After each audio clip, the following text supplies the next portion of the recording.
Okay, so next up, this is the follow-up balance bid for my customer Mountain View Auto for it's my customer Dennis for his Cummins Dodge truck. And so in a previous video we examined it, and it did run very well. So he wanted all new U-joints. The center bearing was making some noise. So we'll go down the line here and look at how it spins, and then look at what I did to it to do the items that he wanted. So that's cranking. That's about 2,700 RPM. Zero at the transmission. Nobody home.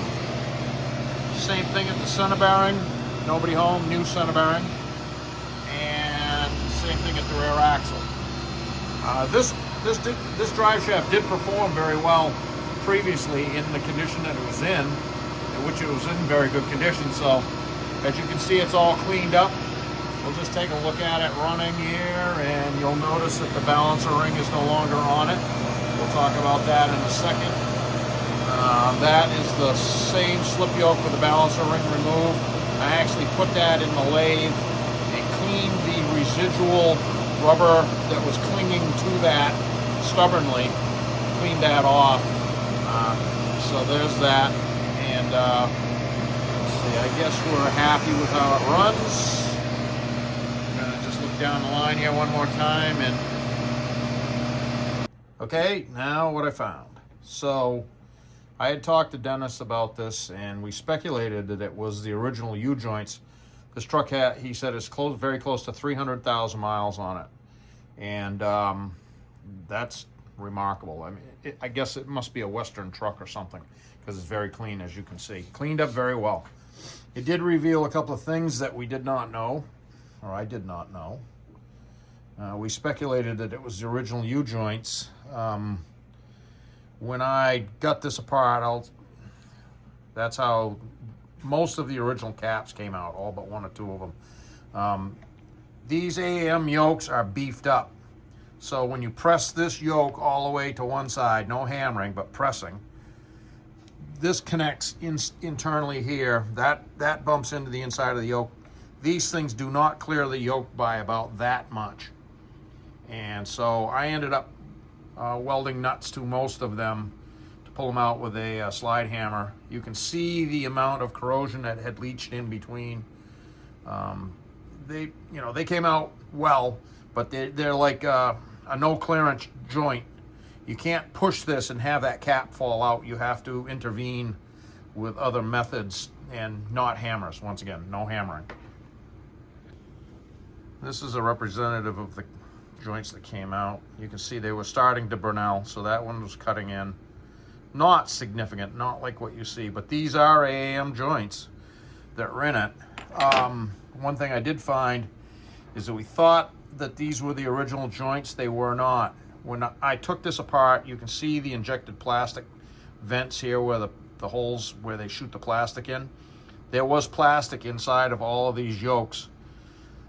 And these caps of the joints that I removed do not have the groove or any remnant of any remains of any plastic on any of them. So these had been changed somewhere. They did a good clean job. As I was cleaning it up, I did see that there's some hammer dents there, a little bit of hammer action there. But overall, whoever did it did a good clean job, because they didn't ruin anything. And as the results show, that it balanced good.